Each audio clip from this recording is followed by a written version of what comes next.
I'm BJ. I'm your host who forgets to turn on his sound all the time. I am here on behalf of Elegant Themes, the makers of Divi, your favorite WordPress theme, and I've got all of the best news tutorials and resources that were published this week in WordPress. So if you have anything that's going on in your week, feel free to throw them in the comments. I try to check those all the time. And without further ado, let's do it.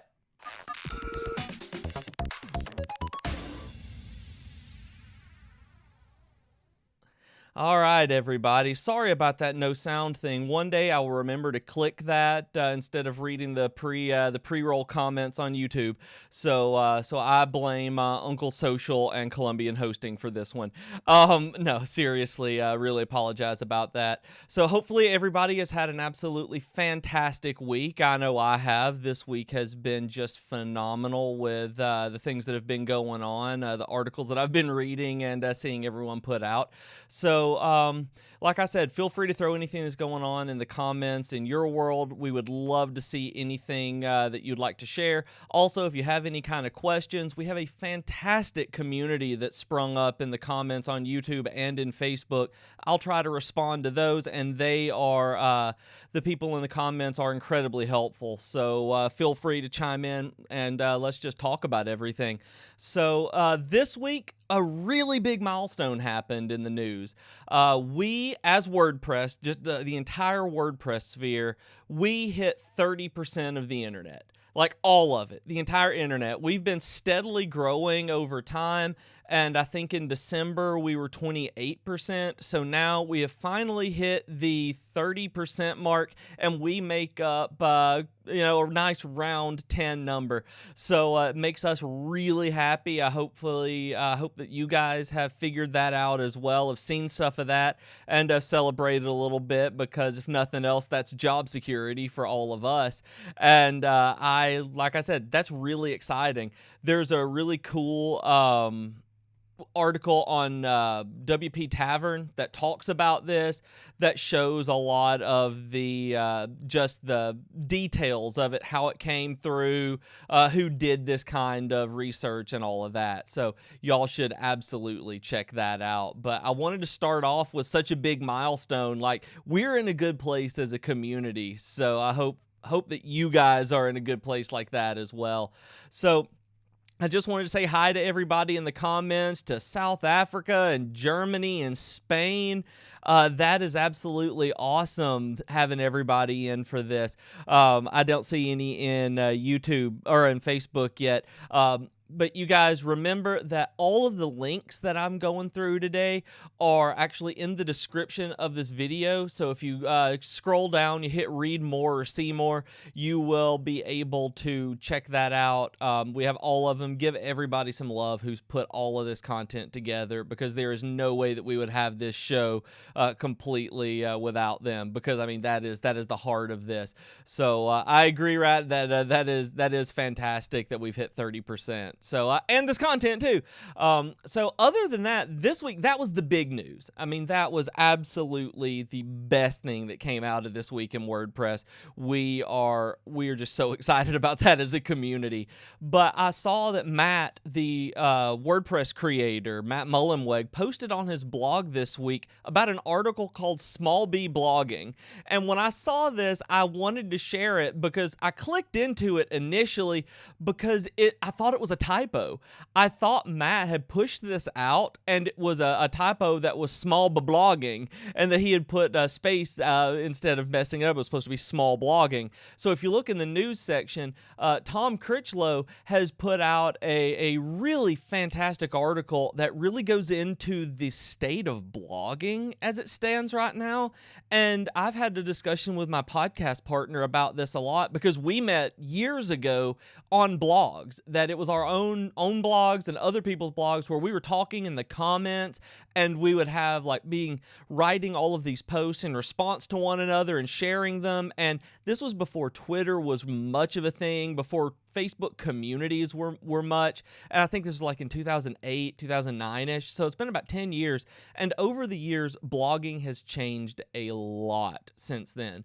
And that's what Tom is talking about in this article. And I thought it was really newsworthy that I wanted to include this in the news section because it's something really to think about because of like this is a fairly new concept to some people on making sure. I mean, everybody has a niche idea, and his article is arguing that there is small b blogging, lowercase b, and then there is big B blogging, large B blogging, the capital B.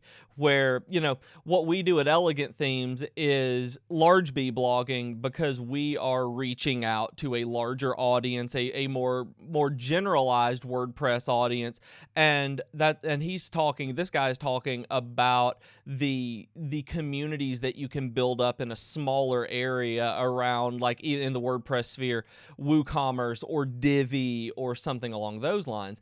And what I thought was interesting was looking at it from an Elegant Themes perspective, because we do have a very, very high number of fans and followers, and you guys are here because of that. But a lot of the audience big B that the big B blogging that he talks about is audience. And while we've got that, we make sure that we talk to a specific audience. Part of it is talking directly to you so that that we're hitting on topics that you want. We're not just putting out this content that is for everybody in the world, but we are wanting to put this out so that we can get to know you and provide stuff there. So it's interesting that he's talking about dividing your market up, dividing your community up initially in smaller sections of it with different Facebook groups and stuff like that, into like just different cliques and niches. And he goes in, talking about the bigger blogs as well, where you have to talk to a wider audience. And we focus specific post types on different kinds of audiences, like the Divi users, the general WordPress users, and even within that, developers and designers, and trying to drill down where it's something to think about. That's why I wanted to bring it up in the news, is because not a lot of people think these days in terms of actually communicating with their audience, that they're writing for the audience, you're writing for SEO a lot. But I really wanted to bring to your mind about talking to and writing for a specific audience and the amount of engagement that you can get with them. I know that those of you who have been watching this for a while have heard me talk about the biggest thing for me is in marketing is building a community, and it's interacting with that community and really caring about that community. And that's what he's talking about in this, is really engaging your audience, really writing for someone in particular so that you're putting things out there that other people want to engage in. And with that, you might not get, the millions of page views that everybody wants, but you're going to have a really, really loyal group of fans and readers and watchers and listeners on your podcast, whatever it is, by interacting with them. So I think that's something that I really thought was newsworthy, because this was linked on Matt's blog. So I think that you guys should definitely go read this. I just thought it was fantastic. I've been talking about stuff like this with some of my Twitter friends. Just last night, one of my friends, Roger, was talking about it. He had written a blog like this, so it was just awesome to see this being published and getting out there as well. So that was really one of my other big news things, because it was, that's news to me that people are actually really starting to see this as being a good thing. Oh, excuse me. Oh, I dripped water. That was almost on my MacBook. Woo! The other thing, I wanted to take this time that, since it wasn't a huge news week, I wanted to remind everybody who hasn't been checking this out that we do have a Divi design initiative going on, where we release a new Elegant Themes, a new Divi layout pack every week. And this week specifically is my favorite one that's come out in a long time. It is a design conference Divi layout. It has a really nice event schedule on there, where some of you may get some use out of that. I really wanted to remind you guys that this is news to somebody. I think that somebody may not know that we put out these free layout packs every week. I believe this makes 25 of them we've released so far, and around 201-ish individual pages. So y'all go check that out if you haven't yet. Do check out this design conference because I thought it was an absolutely beautiful one, and I'm already finding uses for the schedule on there. So check that out. And you're welcome, Matthew, in the YouTube comments. Matthew said thanks for the heads up about that, and that was one of the reasons I wanted to talk about it. Was just that's really what it was a heads up. It's a think piece that I love those kind of things, so I wanted you guys to know about it. So that was really all of my news this week. There's a lot of tutorials and resources as well. So finishing up the news, I wanted to welcome everybody who is just tuning in, who's come in a little bit after we've started. And I wanted to remind everybody that the links to everything that I'm talking about is in the description of this video. So please click through, give everybody some love for putting that content together, and feel free to talk in the comments, throw any questions or issues that you've had this week, and maybe we'll be able to answer that for you to end your week in WordPress a little bit better. So moving into the tutorials, before I do that, I do want to address a couple of comments. So hi, I don't think I can pronounce some of that, but hi, Michelle, I think, from Quebec. Nice to see you. Glad you're here on Facebook. And Uncle Social says on YouTube that this week's Divi Design Doodad, I think I'm going to steal that somewhere. I'm going to say that and not give you credit, just so you know that's mine now. The Divi Design Doodad is the prettiest and most functional by far. It's really great. There's a video about it on the ET YouTube channel. Yeah, and Jason did a fantastic live stream about it this week. That's on both of them. That may be the one you're talking about, where he's put everything together on it using it, and that one's brilliant. That it's just fantastic. So Michael on YouTube asked if anyone has a great link I can look at for an assisted living template. Oh man, I don't know. There may be one in the Divi ones, but that's a new one. I think I don't think that's one coming. That's a good idea, though. I will put that on the Trello board. But so moving on into the tutorials, I wanted to talk to you about a couple of the things that I've come across this week that were just really cool. That premium.wpmudev.org, which I love WPMU Dev. They put out an ultimate WordPress backend tutorial. And it's a guide to customizing your backend, which, that doesn't sound like a lot, but they go into detail, like not only just customizing colors and logos, but they're going into how you can actually help your clients, like move things around and limit access and give them only permissions that they need, where they're not going to break their site afterward, that you're going to have an administrator account, of course, but they talk about limiting user roles and actually moving things around. There are drag and drop interfaces that you can get with plugins to change around the menu bars and just how things are displayed. There's a lot of information in here that if you've run across clients who get a little bit overwhelmed with the WordPress backend, which I know I've had that, this is something that you should really check out and see if there's any kind of ideas you could take to really push them forward with it, because it's really good. And anything that WPMU Dev puts out is fantastic. So, so I also saw last week, I think it was, that we were talking about translating Divi and WordPress and a lot of different things in a lot of different ways.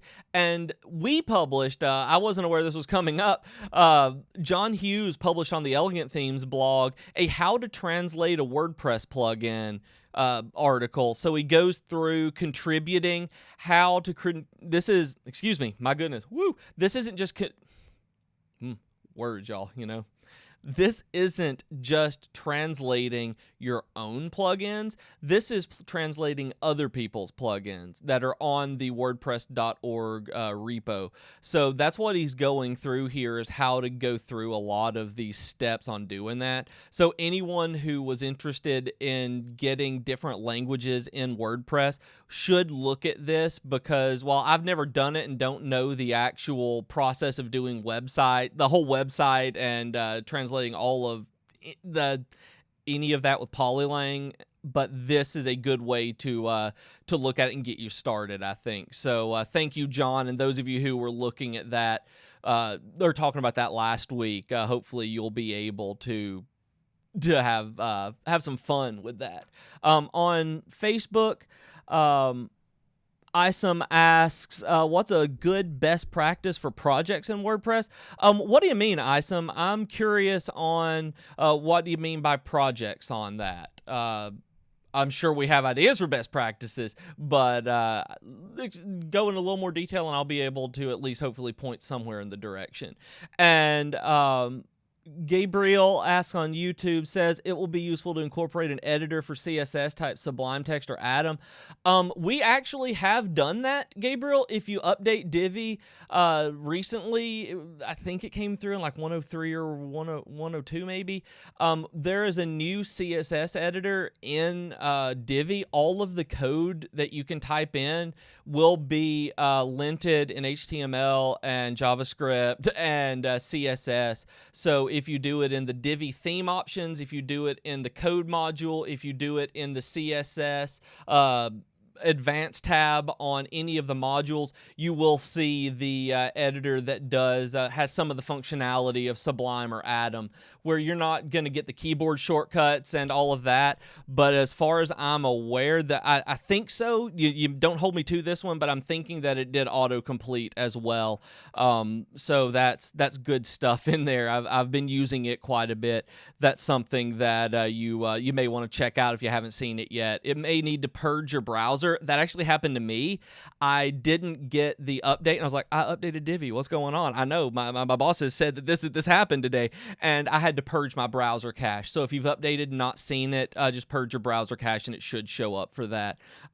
So yeah, that's really cool. I'm looking down here at Isom and Uncle Social. There's some comments on YouTube I'd like to get to.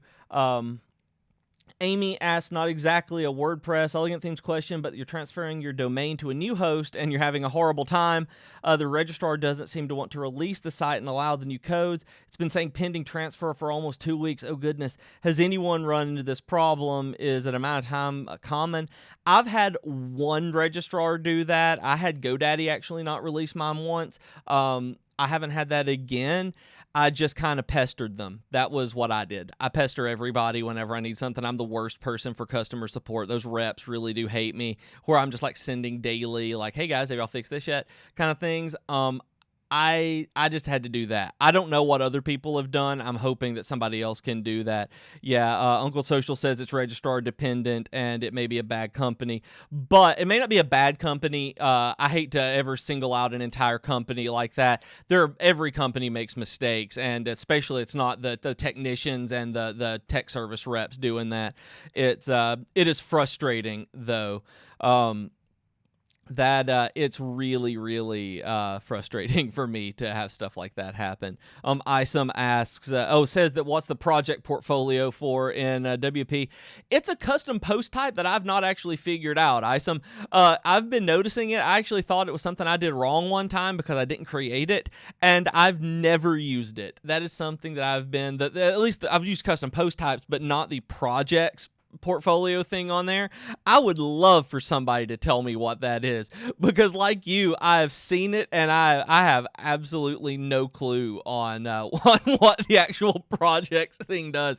That's one that I've seen for so long, and I just don't know how to use it. I feel so I'm glad I'm not the only one. Like, that makes me really feel good. So moving on just a little bit with that, hopefully someone will be able to answer that question at least, because I really don't.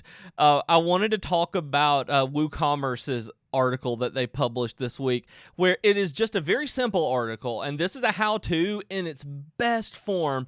It is tips to optimize post-purchase performance or post-purchase experience in WooCommerce, where this is something that a lot of stores don't take advantage of. So I want you guys to think about this and click into this WooCommerce one, because it's basically sending follow-up emails. It's making sure that your redirect pages are actually funneling them back somewhere into your site and keeping them as customers, as opposed to just being a blank screen that says thank you. Because think about this. Whenever you buy something from any website, when you get something, say Amazon, just as an example, when you buy something from Amazon and your order is complete, you're getting more recommendations under that. They're like, you bought this, so maybe you would like these other things that go with it. And most of the time, people click into those and at least look at them. But those websites where you go to a, thank you for ordering from us, you're awesome, and that's it. We've got your order, we'll email you soon, and that's all you see. You close that window. You're not interacting with that site anymore, and that's not going to get them any extra sales. So that's what this WooCommerce is about, that it's showing things about optimizing how to do that in WooCommerce, how to get the back-end site, it's set up in the back-end to have those kinds of pages, as well as follow-up emails like, hey, I saw you put something in your cart that you didn't buy. Would you maybe want to come back and buy it? Stuff like that, where it's very, very important e-commerce practices, but it's also really common not to put in. I'm as guilty as anybody of setting up a WooCommerce page and not putting in a redirect afterward. Or for email forms. Same thing for email forms, you guys. Redirect after they sign up. That way they actually go back to your site instead of just leaving it there. Oh, so excuse me. So looking at the comments before I move on, there have been quite a few comments. The new CSS editor is great. Cohen, I think. Ken, the new CSS editor is great. It would be even better if you make use of the editor in full screen. That is one thing you can do. And I know it's not absolute full screen, but if you put the Divi module, if you're doing it in the Divi module itself, the purple module in like the visual builder or the backend, you can expand that module out instead of just having it little up in the upper right corner. This may be the upper left corner for you guys. But up in the upper corner, you'll see some stuff that changes the way that the modal actually interacts with the screen. And one of them basically expands it full screen. So you might be able to do that depending on your workstation. That would be pretty close to full screen, like you can have Atom and Sublime. Hitesh says, can we use jQuery plugin in WordPress or not? Yeah, you can use jQuery. I know a lot of people are using jQuery. That would just be in different style sheets that are not style sheets, but JavaScript files that you're calling from within your themes or plugins. It would be the same. I'm not a developer, so getting into the really nitty gritty of doing that. But yeah, you would just have to import the jQuery in its own file, and then call it and reference it within wherever you were going to use it within your files. A lot of people are using jQuery for that. Judy says, having a number of templates relevant for a variety of nonprofit organizations and missions would be awesome. Having seen the list that everyone is pulling from, there are nonprofit stuff in there. I have no clue. I'm not on the design team. I don't know when or if those are going to ever come to fruition, but I know we're talking about it. They're on the list of things to work through. I know that I've suggested things like library because my wife is a librarian and I really want to use that for their website, stuff like that. But there are nonprofit stuff in there and things like that. So we're moving toward that. I know that, Judy. So I realize that is one thing that I really like. Nonprofit stuff too, because they don't have a lot of money a lot of times, and I think this is a good way to do that. So moving forward, I'll get to some of the other comments as we're going down, because I still do want to get into articles as well. At the very bottom of the tutorial section, I want to point out, you guys, the Smashing Magazine article called A Comprehensive Guide to User Testing. Now, this is really, really important. This is something that I really, truly want you all to latch onto and not let go. Whatever you're doing. I don't care if it is app design. I don't care if it is a YouTube channel like this, or I guess a YouTube channel. For some reason, I think about this as Facebook, and most people see it on YouTube, I think. This, where they're talking about, whatever you do, YouTube, podcast, web apps, anything, you need to get users to test it. You need to make sure that you are taking feedback from the people who actually use it and then improving your product based on that. That it's really important. And this really goes through, and yeah, it says it's a sponsored article. I didn't even realize that at first as I was reading this, because they're going through things. I mean, they bring up the idea of prototyping and eye tracking and focus groups, all of this. And, it's really something that you should pay attention to. And like I said, it's a sponsored article, so I wanted to make sure you knew that.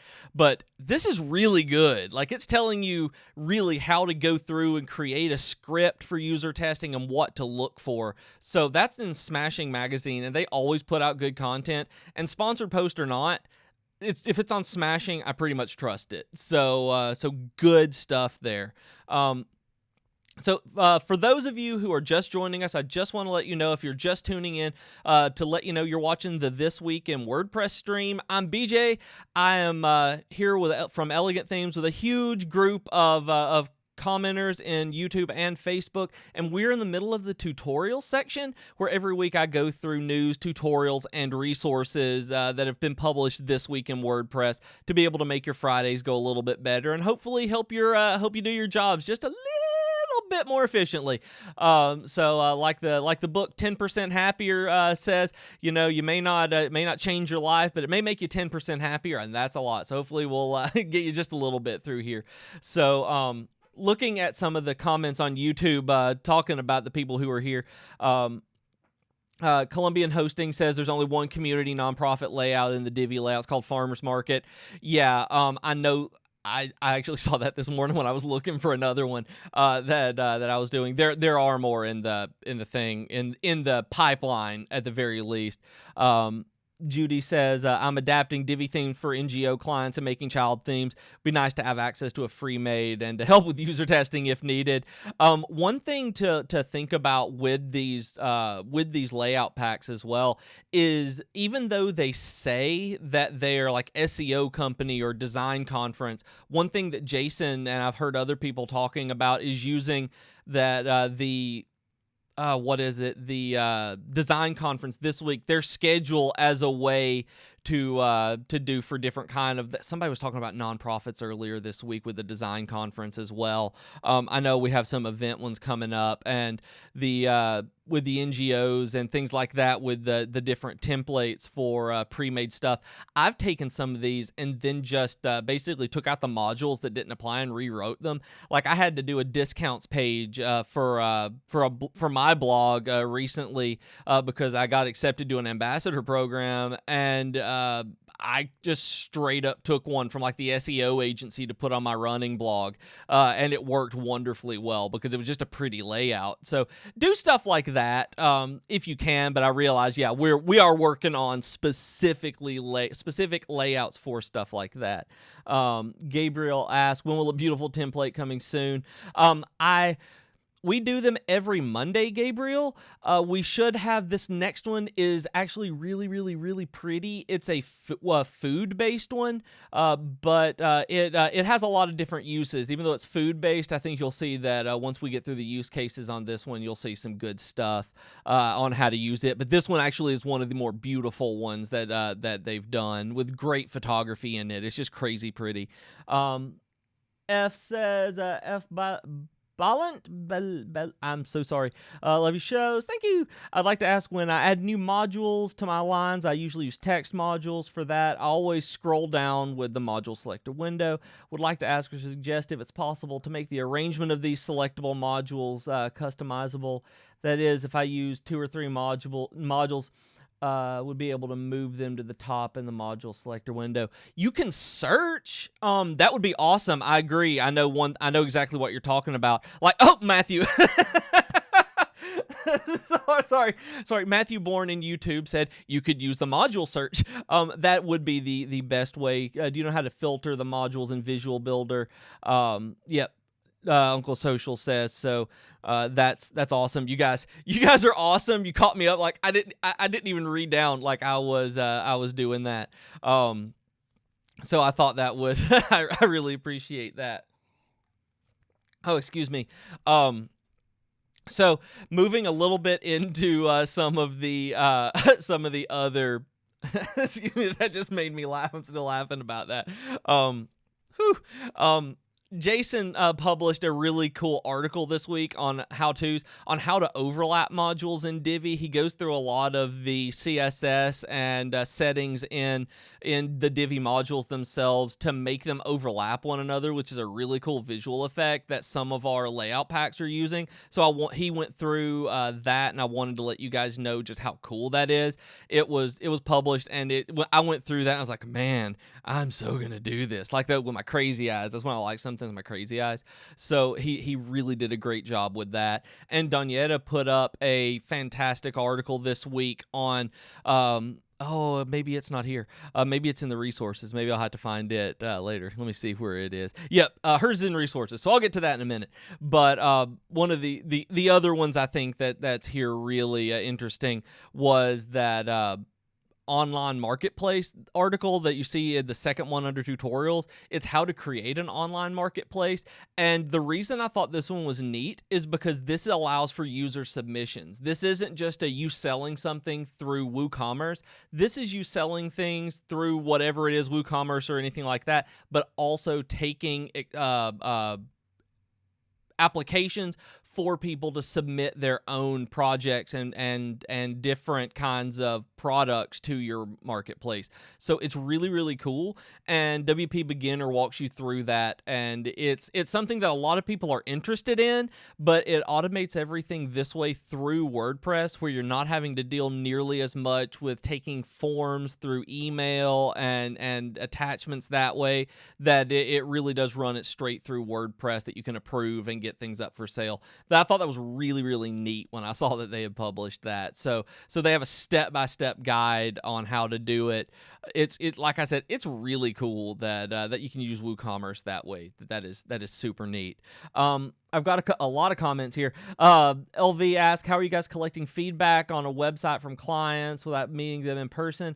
I recently saw a program that worked like sticky notes and made it possible to create a comment on the actual web page itself with a sticky note. Oh, like a comment field. Yeah, I was wondering if something like that would be handy. That's really, really cool. That's a good idea. I'm not 100. Oh, that's not even. I don't think that's for Elegant Themes. Actually, I think that's for other people. I know that a lot of times for me getting feedback on clients and stuff like that with the user testing is asking for bullet points. I know that's not like you said, that bullet points really help me a lot, where I tell them to make me cry. That's the way I put it, is, okay, use this, make me cry, and tell me exactly what's wrong with it. So that's how I tend to do that. Matthew just tells them to leave notes in public places and sneak up when it's dark. So you sneak up when it's dark to get them. That's fantastic. And talking about Colombian Hosting says using Google screen sharing and getting on the phone with them.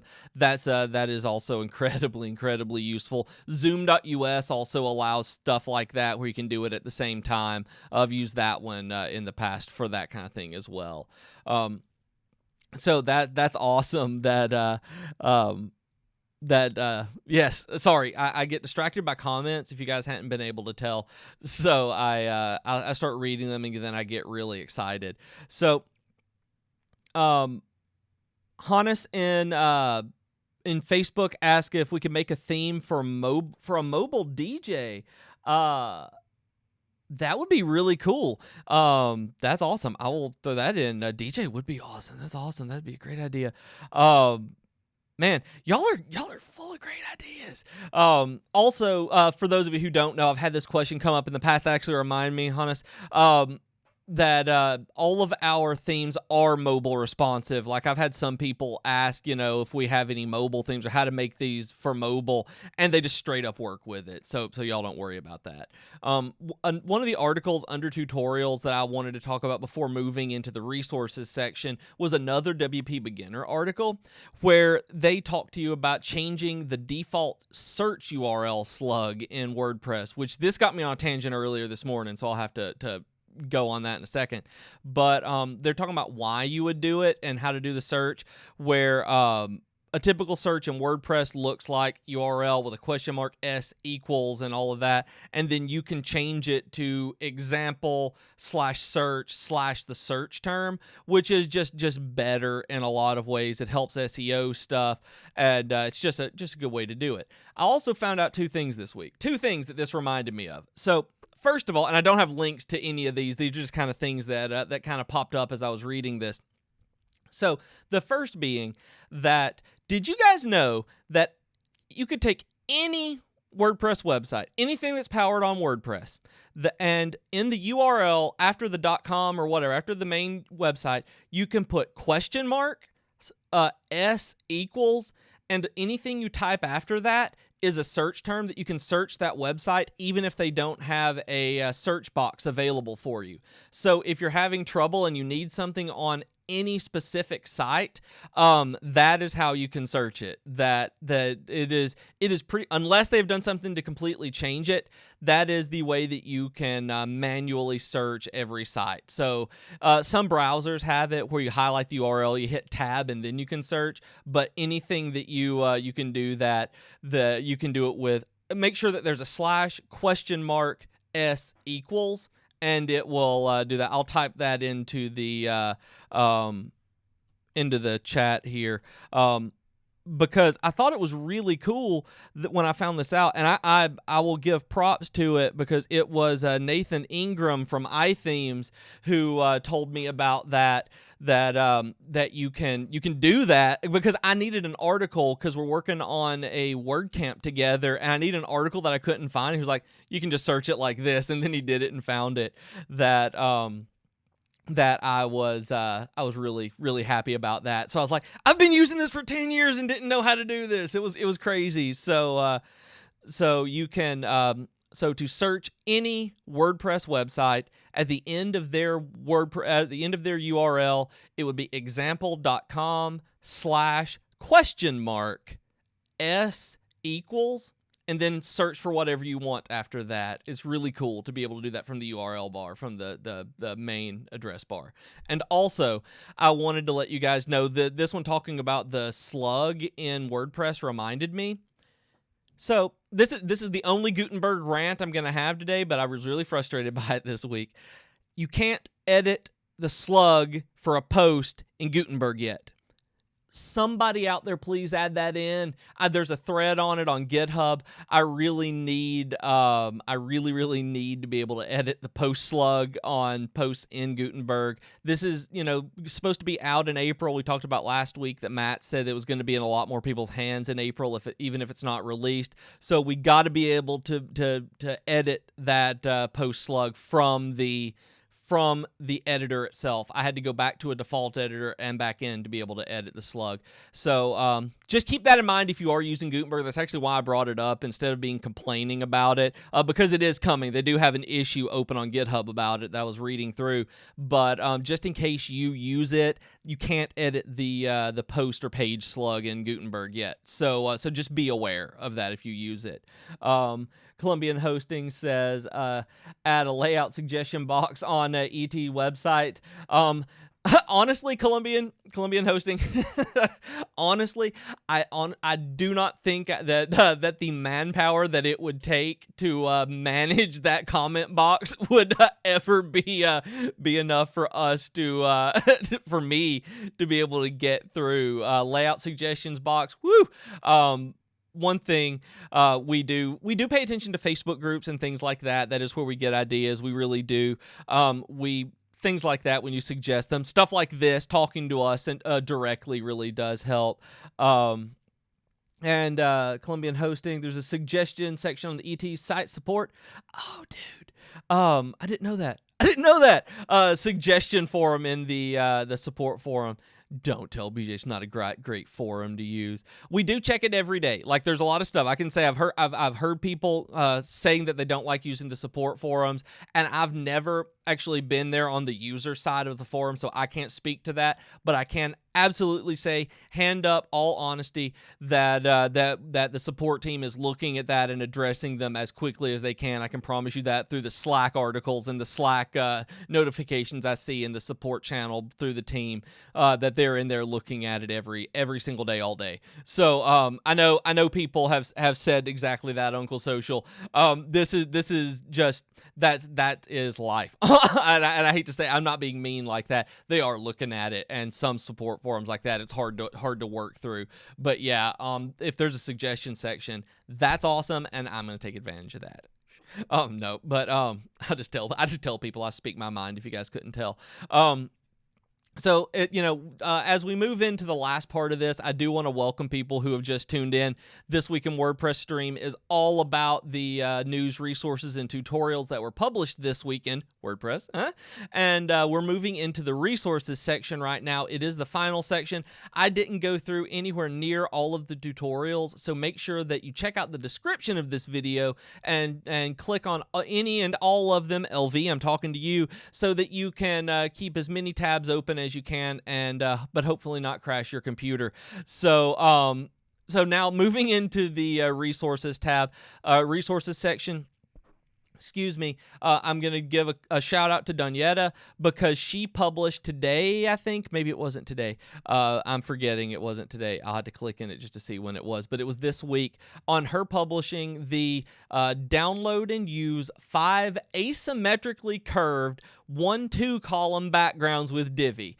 And if you haven't checked this out, the design resources that Donyetta puts out are beautiful and fantastic.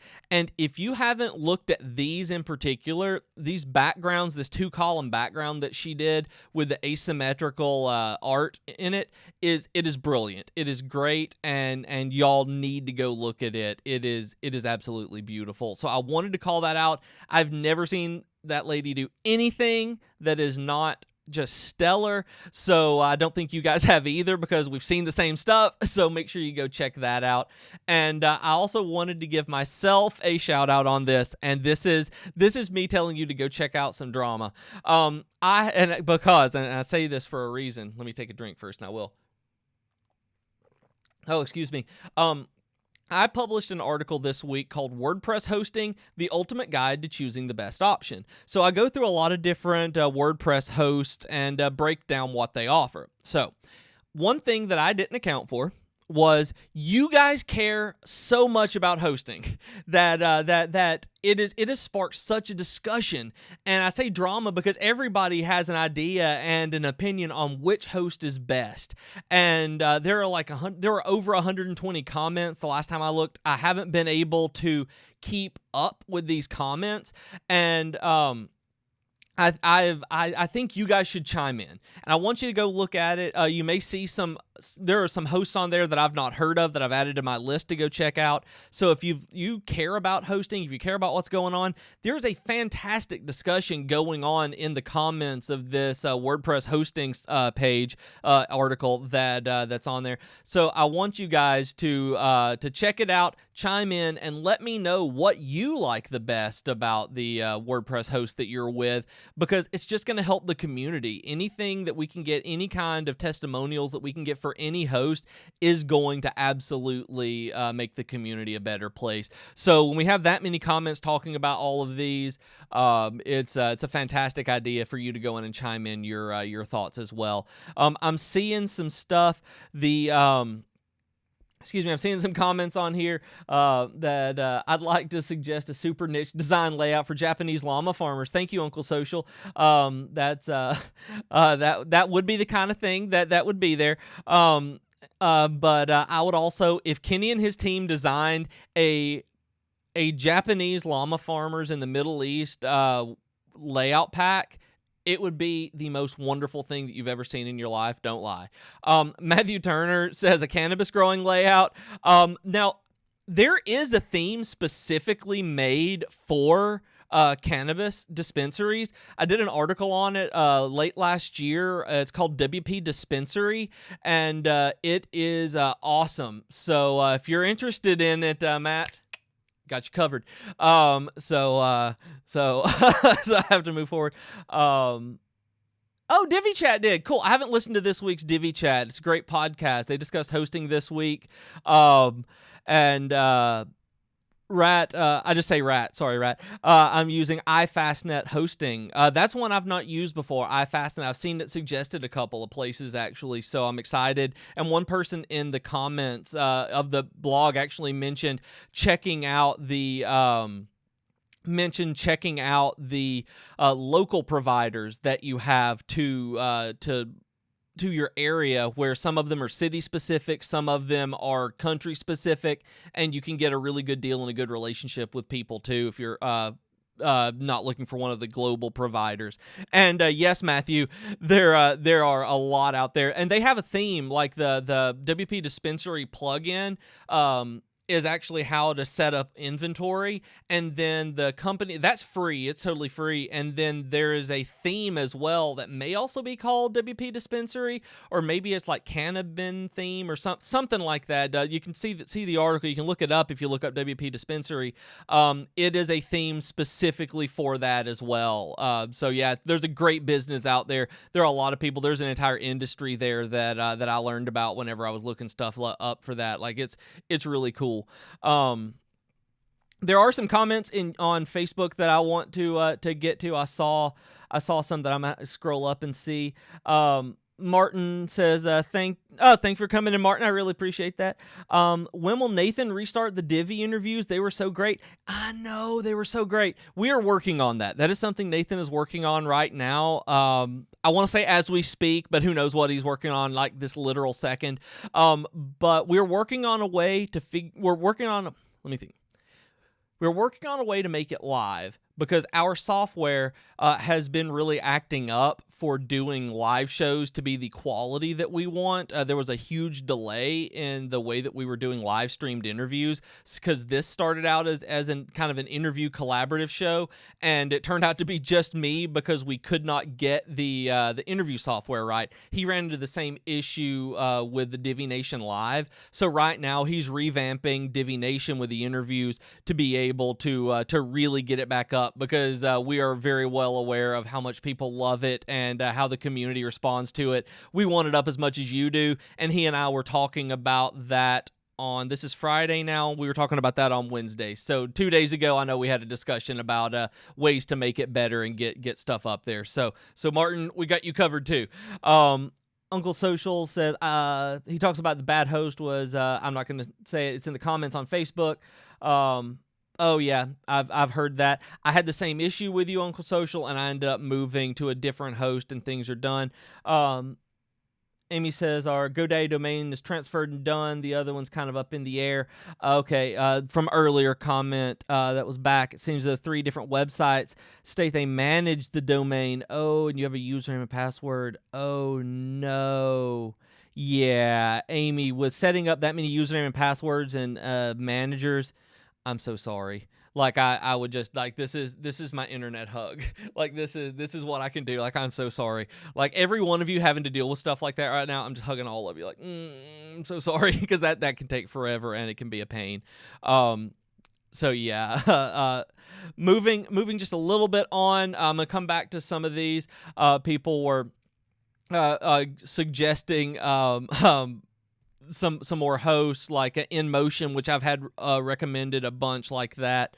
And so one of the other articles that came up in resources this week is, I don't actually know what any of you guys, like, I don't know what level you're working at WordPress with.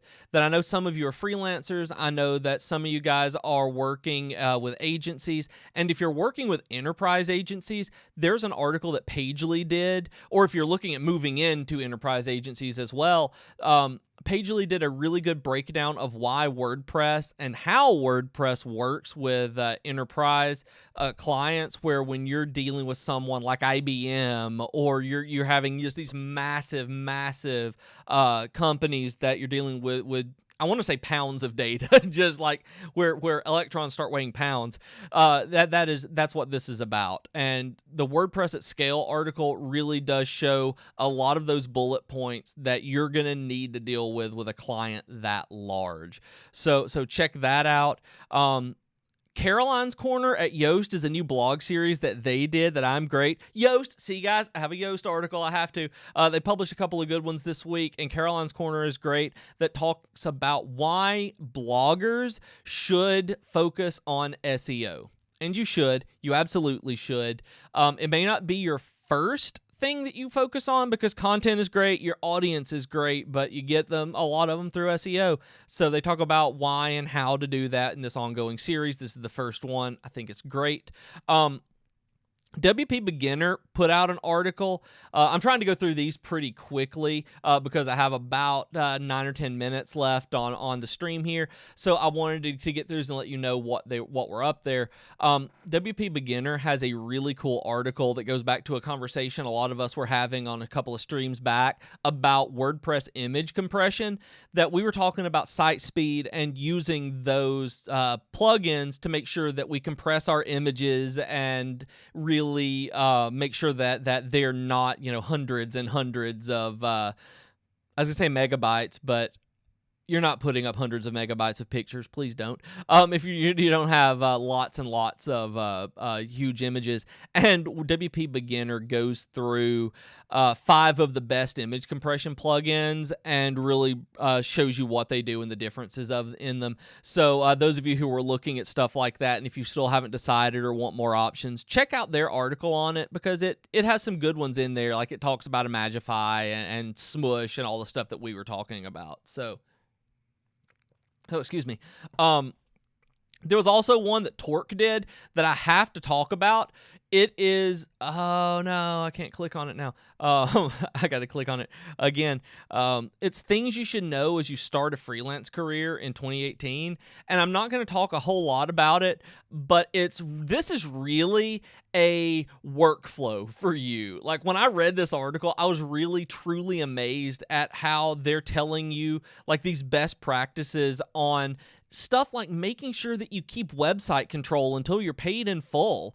It's like you don't have any recourse if you give them the username and password and you change the hosting over. If they haven't paid you your last 30% of what they owe you and you give them the password, they're not going to have to pay you. You're going to have to take them to court, and it's awful to do like that. And so they're talking about auto collecting solutions and how you can get paid, how to get the customer involved, creating mock-ups and wireframes, actually sitting down and clarifying vision with your client.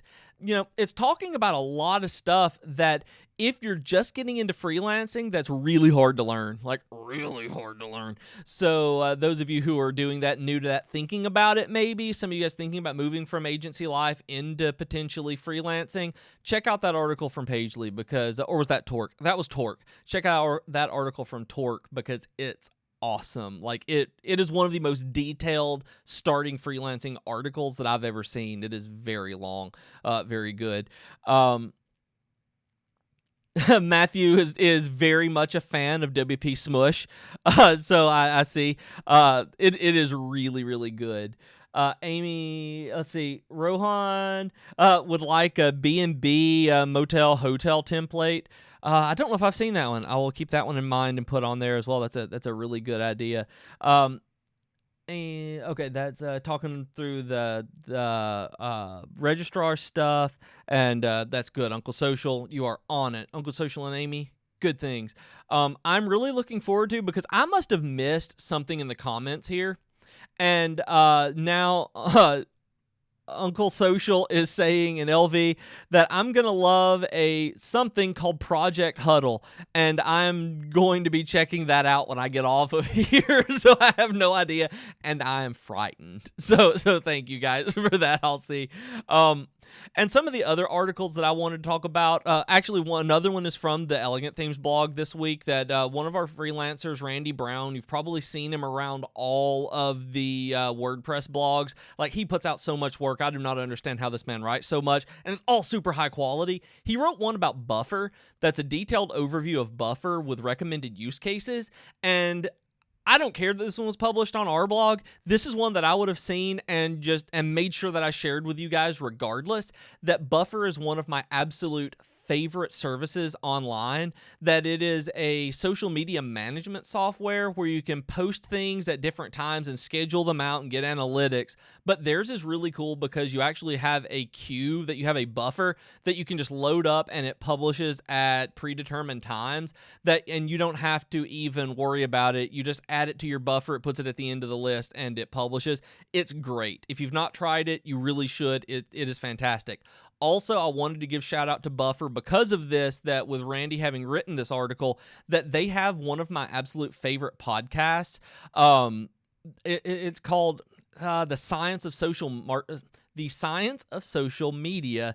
It is wonderful, and you will learn a lot from it. That I really like that one as well. So if you're not listening to Buffer's cast, you should definitely give it a shot. Uncle Social says, should I love Buffer more than Hootsuite? Man, I can't talk. Scheduling using CSV files. I've never used it using CSV files. The reason that I use Buffer, Uncle Social, is specifically because of the automation part of it over Hootsuite, where I don't have to go in and schedule individual posts. I can say add something to Pocket, and then I have an if that automatically adds it to my Buffer. So I basically hit one button, and then I have a predetermined schedule set up for when I want something to share on Twitter or Facebook and soon Instagram, where once I press a button, it adds it to Pocket, adds it to Buffer, and then maybe 10 days from now, it will publish and share whenever it gets through the queue. That's why I use it over something like Hootsuite scheduling, but I also schedule stuff with Hootsuite occasionally, and I'm trying to decide between Hootsuite and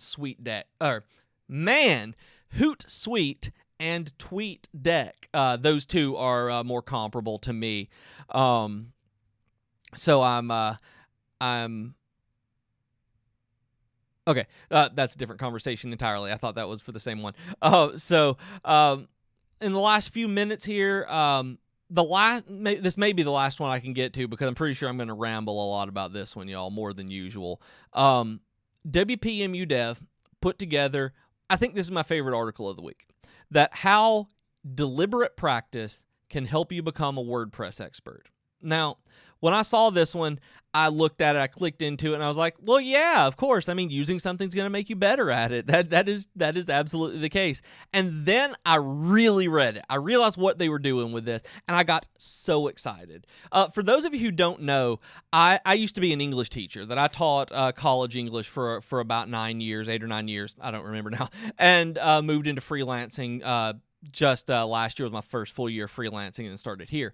So when this article starts talking about different learning styles and learning theories, it hits something that I am very familiar with, and I had to start showing you guys this, and wanted to share this because what it's going through is talking about like active learning and theory learning and reflectors and pragmatists, and how different people get different experiences from their experiential learning. And as you go through and it talks about deliberate practice, what it is, and the reason I wanted to share this specifically with you guys today was that's how I got to the point where I could work with WordPress professionally and write about WordPress professionally and talk with you guys, and I don't want to professionally, where it is deliberate practice. You get to where you want to go by making the time to do it. That they have the really good way that they put it in this article is that if I use WordPress for a side project, and all of my side projects were in WordPress since like 2008, and I played with them, I worked with them, and anytime I needed something done, I would look it up on the internet, I would learn WordPress, I would learn how to do it, I'd learn how to tweak this function or add a hook in here, and I learned how to use WordPress by messing my own stuff up. And that's kind of what they're talking about in this article, is getting this hands-on experience. But the way that they're putting it, and the reason I think it's super important to you guys, is that it is going and setting yourself up deliberately, making sure that you put time aside every day to do something toward it. And the way that they put it is that if you're having fun, you're not doing it right. And that really stuck with me because I thought about it, and both in grad school and in learning WordPress and this kind of stuff to get to the point where I could do that as a living, I was really excited because the stuff that I learned the most, I hated doing. Like, the one that I've used the most in my teaching was the absolute hardest teacher that I've ever had in grad school. I could not please him with my papers. Dr. Reiser at the University of North Alabama, man, I could not please him. That I was doing bad. Like, I made an 80 on one test, a 70 or on 80 on one paper, 78 on another paper, and a 76 on the one after that. The harder I tried, the worse I got at it. And you know what? After I started teaching, it was as I worked so hard because of that class that I was using that stuff to teach with. And that's the way I am with WordPress. The stuff that I know about WordPress, I learned because I messed something up, had to fix it, and I would sit at my computer just staring at the screen, looking at that code, being so mad that it wouldn't work. And that's what let me learn. So that was that deliberate practice that I put myself on that was not for a job, that I want you guys to look at this article and think about this. Because whatever it is that you're wanting to do, whether it's WordPress, and this is in the vein of WordPress, whether it's WordPress or something else completely, I want you guys to know that you have to put in that effort, but it doesn't have to be anything expensive. It doesn't have to be something assigned. It doesn't have to be true professional development. It's just practice. My theater teacher in college, my theater director, used to say that practice does not make perfect. Perfect practice makes perfect. So you have to be able to practice and get it right. And then once you get it right, you have to be able to repeat that over and over again.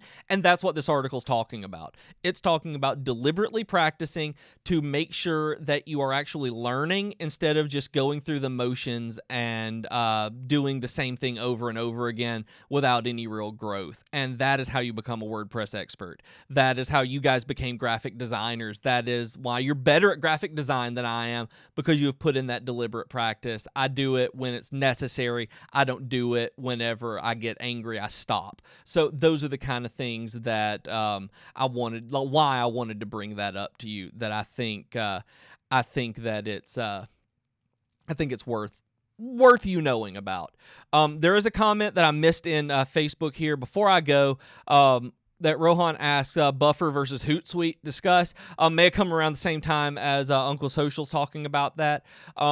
Personally, I use Buffer because, like I said, because of the queuing part, that you can manually queue as well. Hootsuite, I do believe, has fewer limitations on the free plan, though, so that you can schedule out more posts. I believe the free plan on Buffer only allows you to schedule 10 posts for every social network on there. I don't think that Hootsuite, and I may be wrong on this, I don't think Hootsuite lets you hook up things like Instagram and Pinterest to it like Hootsuite, like Buffer does. So it's kind of dependent on what networks you're using and how you're going to use it. For me, it's throwing stuff up and that will eventually be published that's not time sensitive. So I use Buffer for that.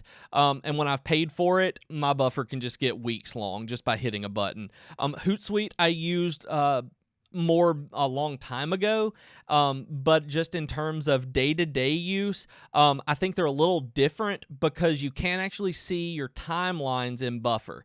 Buffer is just for scheduling. It's just for sending things out and looking at your analytics. Hootsuite doesn't. Hootsuite lets you see your feeds for the different accounts that you have set up, just like TweetDeck does, and you cannot do that in Buffer. So they're not 100% comparable. It depends on how you're using both of them, because if you're using it for actual social media management and interaction and engagement, you're not going to be able to get that through Buffer. You'd be better off sticking with Hootsuite for the scheduling as well. So hopefully that would help. I'm always happy to talk about stuff like that. Hit me on Twitter and things like that. I'm on there as well. So you guys, I'm running a little bit over. Me talk too much? Who knew? But I wanted to thank you guys for joining me today. I wanted to make sure that you know how much I appreciate that I love coming in here every Friday afternoon, getting to talk to you guys, getting to know you, and seeing the stuff that you're excited about. It is absolutely brilliant. For those of you who joined in late, if you want to see the beginning of the show, these are archived on Facebook and on YouTube, so make sure that you check that out. Go back and rewatch this as many times as you want to see my shining, glorious face, and listen to all the cool stuff. And remember to check out all of the articles in the article links in the description of the video, so that you can really enhance your WordPress over the next week. So you guys, I'm here every Friday at 3 p.m. Eastern on Facebook and YouTube. You can also see our live streams on Monday at 6 a.m. Eastern time with Mac doing his Divi feature update, where he will talk about really cool stuff during his live stream. And then on Tuesday afternoons at 3 p.m. Eastern, the same time as this show, you get Donyetta or Jason doing a live stream use case of whatever the new layout pack for the week is. So they are giving you real world cases of using it and how to set things up and walk you through that. So all of these are archived on the YouTube and Facebook pages as well. So thank you guys. Great learning. Appreciate you too, Matt. Matthew, I really do too. I'm sorry I say Matt. Some people don't like being called Matt. Matthew, by LV, you rock even more, JK. I'm sorry I missed saying bye to Juan. Bye. So you guys, I will see you. Let me click this, and I will see you.